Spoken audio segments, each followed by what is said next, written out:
And I have the pleasure and joy to, on your behalf, invite His Excellency, the President-elect, to take and subscribe to the oath of allegiance and the presidential oath. Your Excellency, you may now proceed to do so.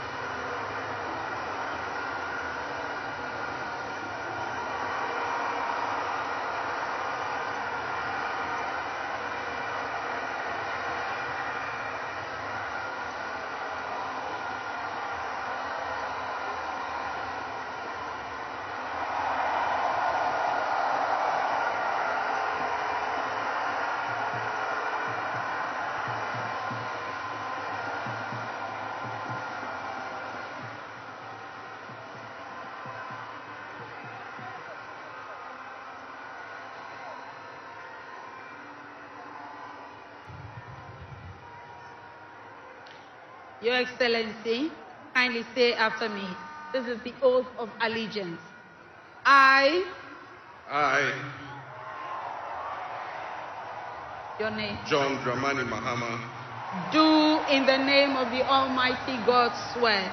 Do in the name of the Almighty God swear. That I will bear true faith.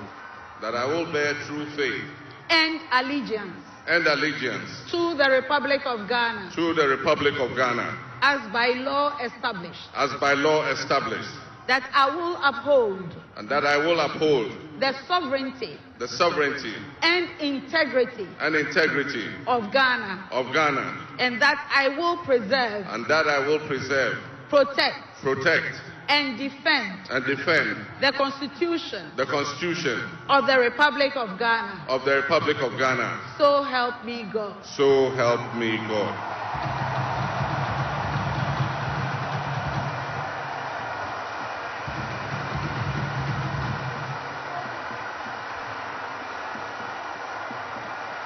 Your Excellency, now the presidential oath.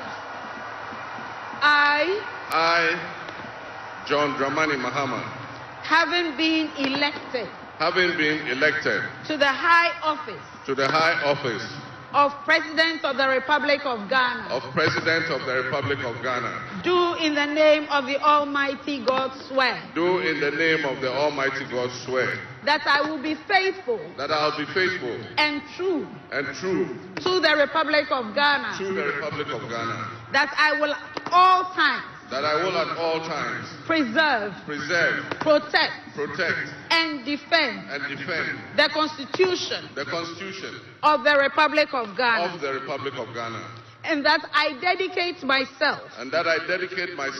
To the service. And well-being.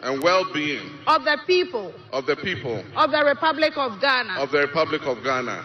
And to do right. To all manner of persons. I further. Solemnly swear. That should I. At any time. Break this oath of office. I shall submit myself. To the laws of the Republic of Ghana. And suffer. The penalty for it. So help me God. Congratulations, Mr. President. Let me be the first.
Thank you.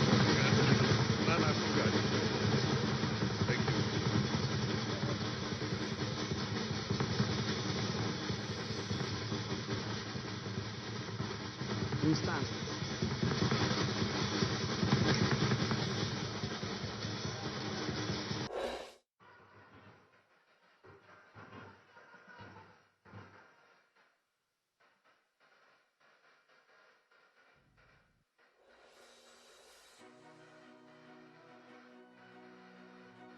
Hold it.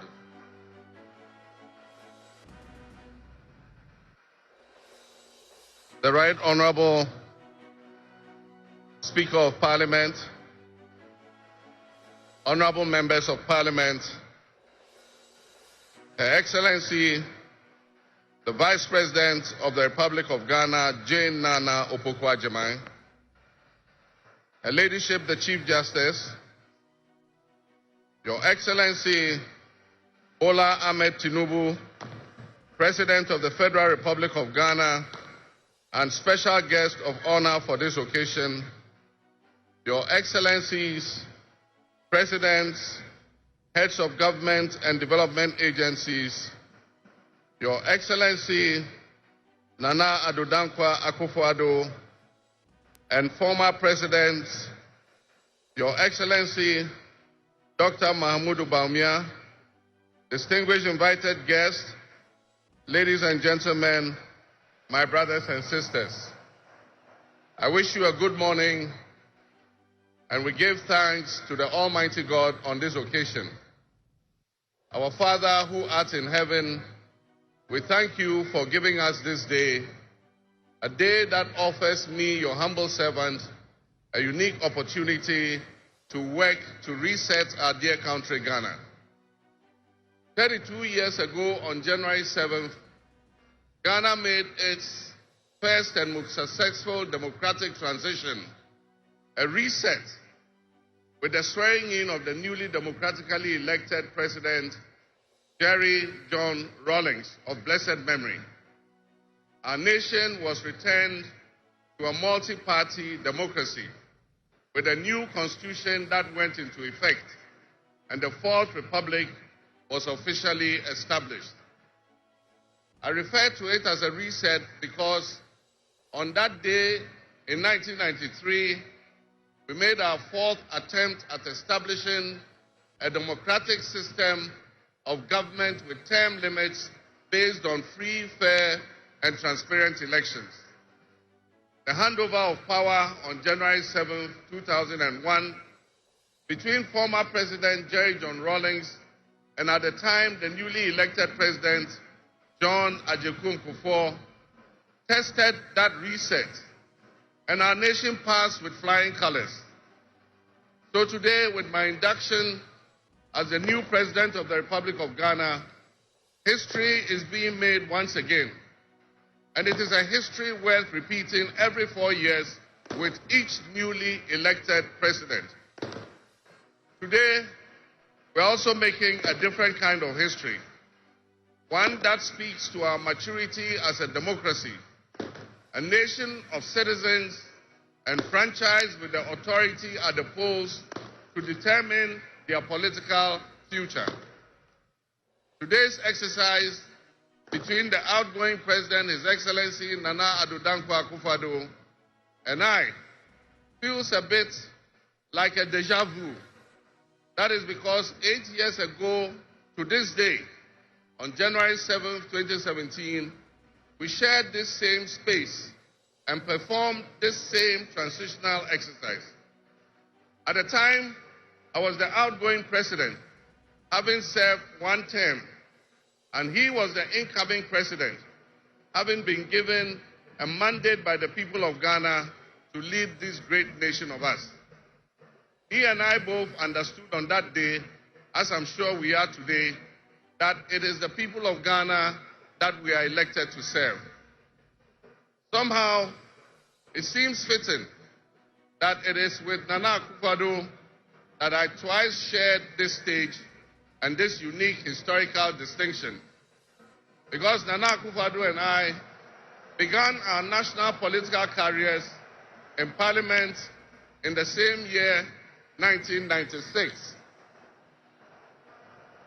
He has always greeted me with warmth, a firm handshake, and a smile. And he is perhaps the only person in my life who has persistently chosen to call me Johnny. While we belong to opposing political parties, we shared a sense of mutual respect. In those early days, we probably could not have imagined that destiny would bring us to the leadership of our respective parties and that we would have to face off 3 separate times as we each vied for the highest office of the land. Nana, as this will be our final meeting under these circumstances, and as I look back on the journey we have traveled together, 2 much younger men who entered Parliament together with a full head of black hair and you with the same bald head and round eyeglasses, I have to say that you have, without exception, been a worthy opponent. I extend my warmest wishes to His Excellency, the former Vice President, Dr. Alhaji Mahmoud Bawumia. It was a grueling campaign, and we gave it our all. Your sportsmanship in making an early concession eased tensions and contributed to the early conclusion of the electoral contest. I wish you all the best in your endeavors. My brothers and sisters, the world in which Ghana exists today, as I begin this presidency, is not the same world in which we have lived under other presidencies. There are tensions and conflicts that have not previously existed between nations. These tensions and conflicts place pressure on alliances to decide where we will support. There's a seismic shift happening within the system of global economic dominance. Whereas the G7 nations, United States, the United Kingdom, Canada, France, Germany, Italy, and Japan once provided the highest percentage of the world's GDP, over the last decade, that number has been steadily dropping. However, the combined total of the GDP of the BRIC nations, Brazil, Russia, India, China, South Africa, Iran, Egypt, Ethiopia, UAE, their GDP has been consistently increasing. In 2023, for instance, the G7's combined total of world GDP was 30%. But by 2029, that number is predicted to drop to 27%. In 2023, the BRICS percentage of world GDP was 37.3%. And so what does this mean to us in Ghana? What could it mean to our economy? Where do we fit in this geopolitical maelstrom? Technology such as artificial intelligence has taken us to new heights, opening up the potential for national, financial, and personal security issues that we are not yet able to imagine. One example is the use of misinformation and algorithm manipulations on social media platforms to sway a particular group's sentiments towards or away from something. Now more than ever before, we need to strengthen our ties with our neighbors to ensure that we're working together to keep our sub-region safe. We stand in solidarity and work in alliance with all our neighbors in the sub-region. Recognizing the history of our borders, we also acknowledge that on the other side of our country's borders are our family members. They may be Ivorians, they may be Togolese, they may be Burkinabes, they may be Nigerians or Malians. But they are also Akans, they are Kasinas, they are Gwans, they are Ewes, they are Nzemes, they are Hauses, they are Moshis and Gurmes. Because we are all part of one another, one big family. With the increase of the climate crisis, and as the waters grow warmer, melting the Arctic ice and permafrost, there's a greater likelihood for viruses that have been frozen and thought to be extinct for decades perhaps even centuries, to begin to spread and create another global pandemic. The changing climate conditions, increased population density in urban areas, and mass international travel are enabling existing viruses to spread and mutate at a faster and faster rate than they did before. This is a serious challenge. Let us not forget the toll that the past epidemics of viruses like Ebola, COVID, and Mpox have taken on the families and communities and medical infrastructure in several of our neighboring countries and in the sub-region. Let us also not forget how swiftly and completely the COVID pandemic brought the entire world to a screeching halt. My government will be working diligently to strengthen our public health systems while monitoring the global health situation so that when, and not if, but when the next pandemic or epidemic occurs, the loss of lives in Ghana will be minimal. The larger world exists around us and to some extent within us. While we cannot and should never use it as an excuse to stray from the direct and immediate needs of Ghana for the well-being of our citizens, we must also bear in mind that the affairs of the world, if we care to shape, lessen, avoid, or even at the other end of things, maximize the effect they have on us. My brothers and sisters, barely a month ago, we held historic elections that have caused dramatic shifts in our political landscape. I feel greatly honored that you, my compatriots, considered me worthy of receiving such an unprecedented and overwhelming mandate to steer the affairs of our beloved nation at this critical time in our history.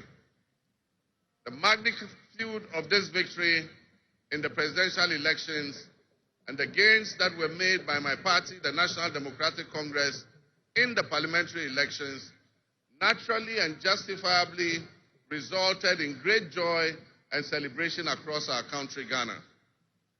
But celebrations, no matter how justified and how well earned, must be supplanted by discernment, sobriety, and deeper insights into why we received this kind of mandate in the first place. By voting as you did on December 7th, the Ghanaian people conveyed a powerful message, yet often overlooked by us politicians. This message was powerfully emphasized by a giant of American political history, President Ronald Reagan, when he declared at his inauguration some 40 years ago that governments have no power except that granted by the people.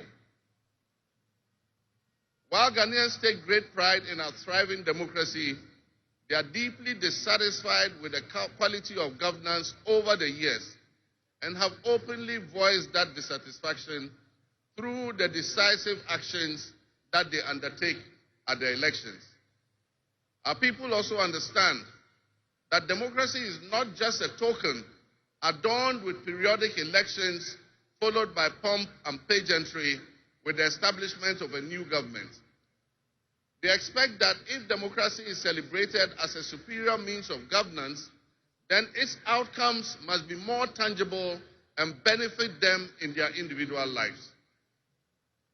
Any honest introspection and reflection on the pulse of our nation would reveal that many within our population do not feel that they have benefited from or partaking in this democratic dividend.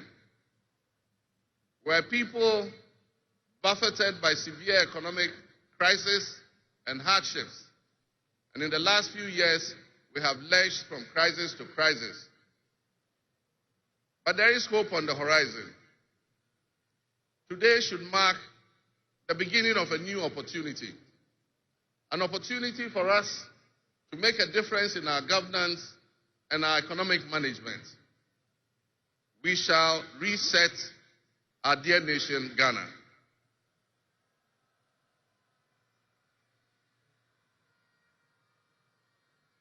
To the millions of my fellow countrymen and women who joined long queues and waited in the sun for their turn to vote for me, you have my sincerest thanks for honoring me. My firm, immutable assurance is that your votes will matter in the work that I'll do to make a difference in the destiny of this dear nation of ours. Your courage to bring change will not go in vain. Our nation was born with much promise. That promise would seem hazy and in doubt now because of all that has happened in the past. But I urge you, my fellow countrymen, not to be sucked into a state of perpetual pessimism.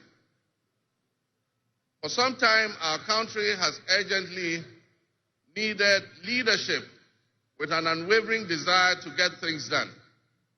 I, with all humility, assent that I intend to be that leader with your cooperation and your help.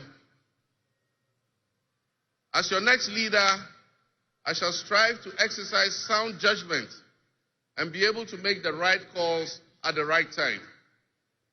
I will have the humility and presence of mind to take responsibility for any challenges and be willing to act firmly and timelessly to resolve the challenges that we face as a nation.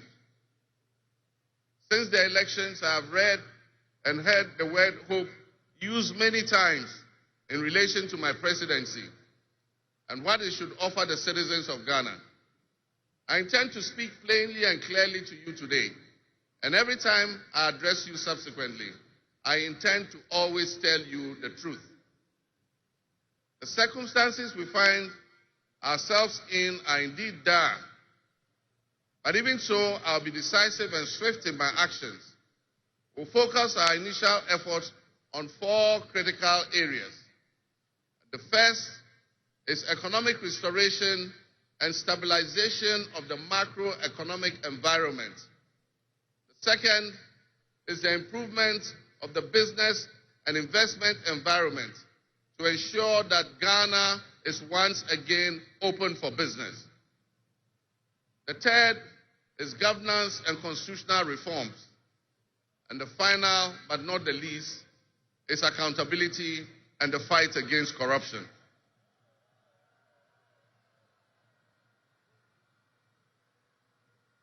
My brothers and sisters, actions have always spoken louder than words. With that in mind, I have entered into a covenant with you, the good people of Ghana, in which I have enumerated 26 actions that I'll take within my first 120 days. There is reason for hope, and there is every reason for hope. But we must also have faith, because faith empowers us to trust the things that will happen. With faith, you believe what you know, and that is why we need faith to be able to achieve our reset.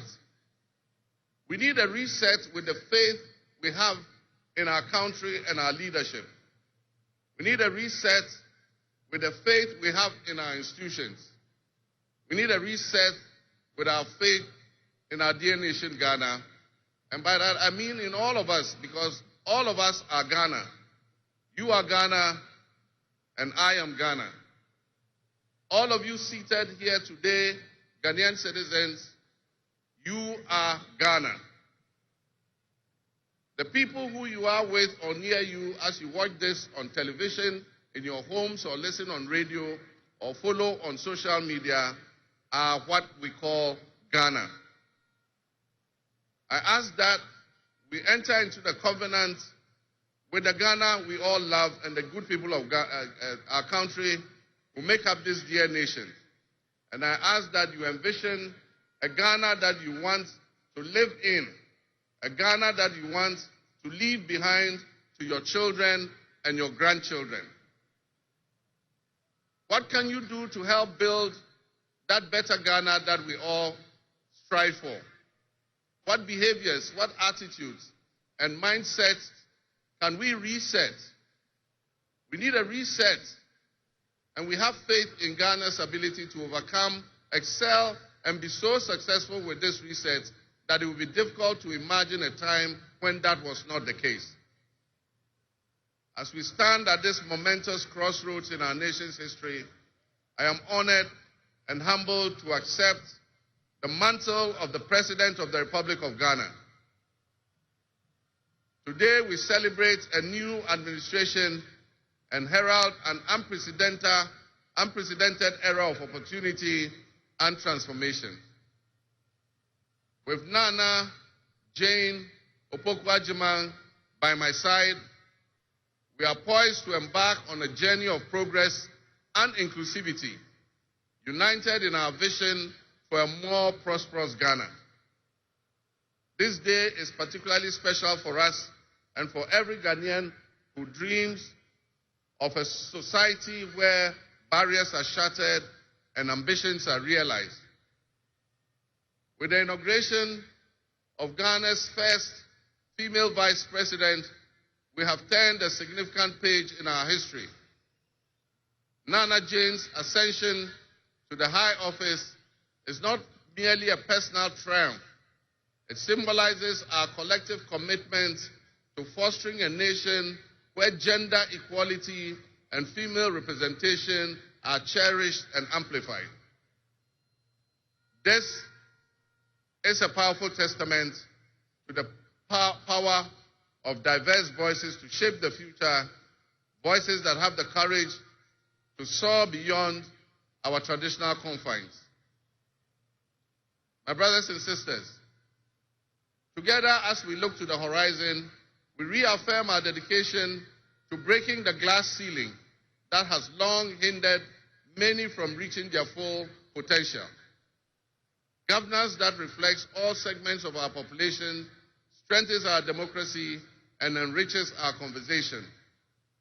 We stand committed to enacting policies that empower women and ensure that the door of opportunity is opened wide for our youth and our women, regardless of their background.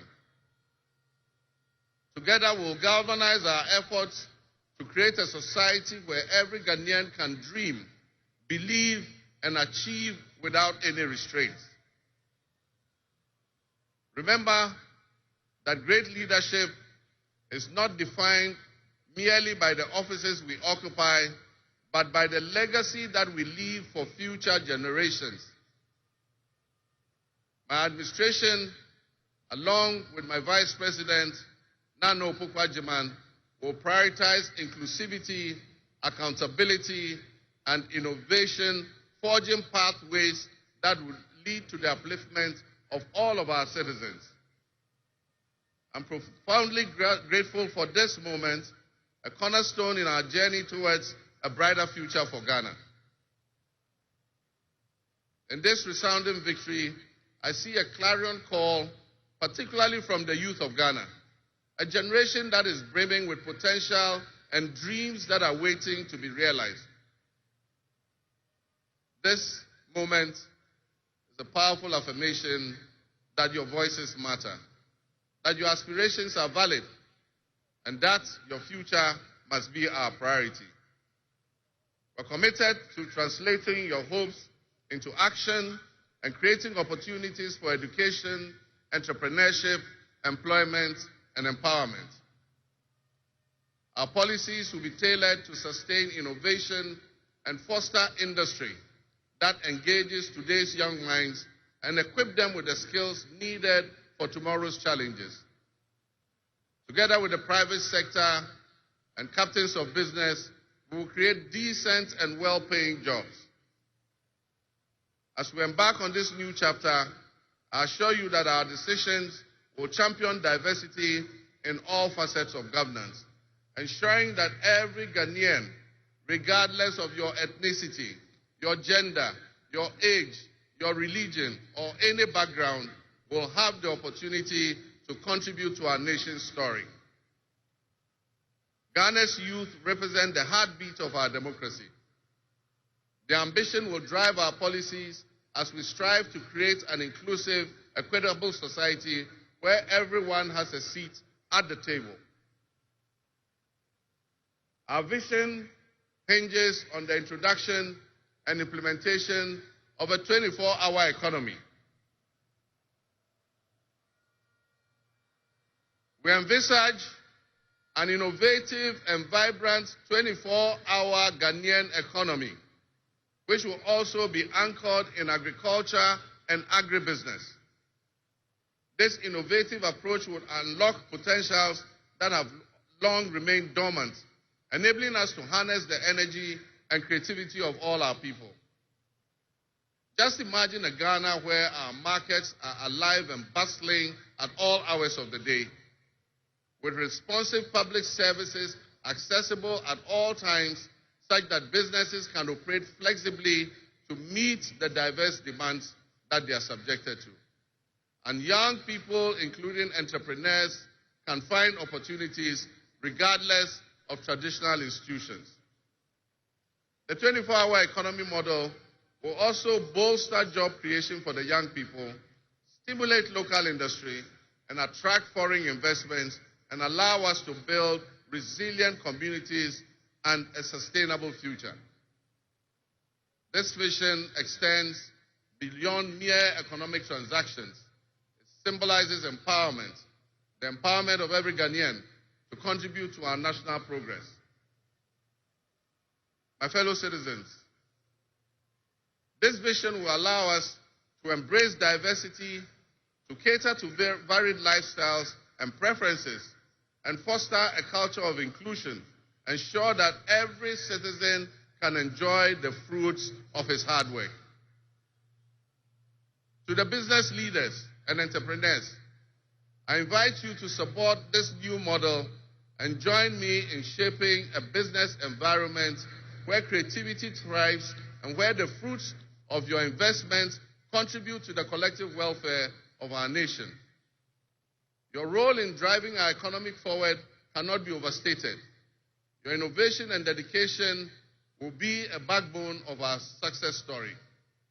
And I pledge to you that we would look at the tax regime and rationalize them so that they are more transparent and fair.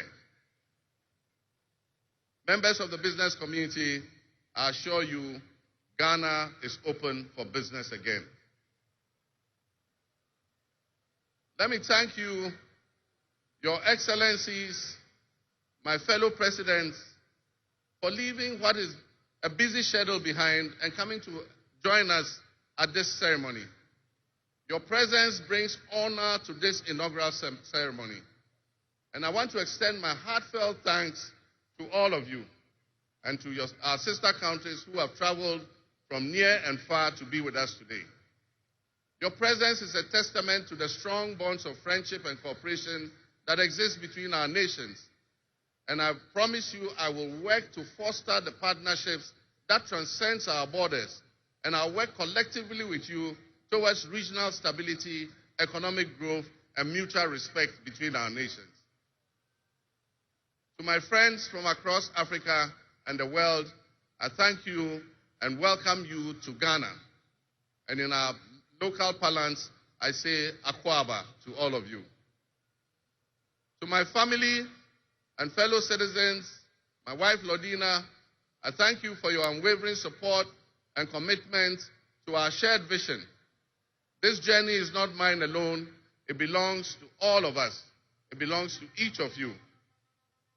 Let today be the dawn of a new era of hope, an era of job creation, an era of accountability, an era of institutional strengthening and resilience, and an era of unparalleled potential for all Ghanaians. We will write the next chapter in Ghana's story, and it will be one of promise, transparency, and transformative progress. My fellow citizens, this is a patriotic call to action for all of us to participate in building a nation that lives up to its promise, where hope thrives and dreams become a reality. Together, let us cultivate a brighter future for our beloved Ghana, where unity, progress, and equality are not just ideals we aspire to, but are the very fabric of our nation. In closing, I invite you to partner with us on this journey Together, we can create a brighter future for our beloved Ghana, where unity, progress, and equality are not simply goals we are aiming for, but are the cornerstone of our society. Let's work hand in hand to foster these values and strengthen our nation for everyone. My fellow citizens, our invited guests, I thank you very much. May God bless our homeland Ghana and make our nation great and strong. I thank you.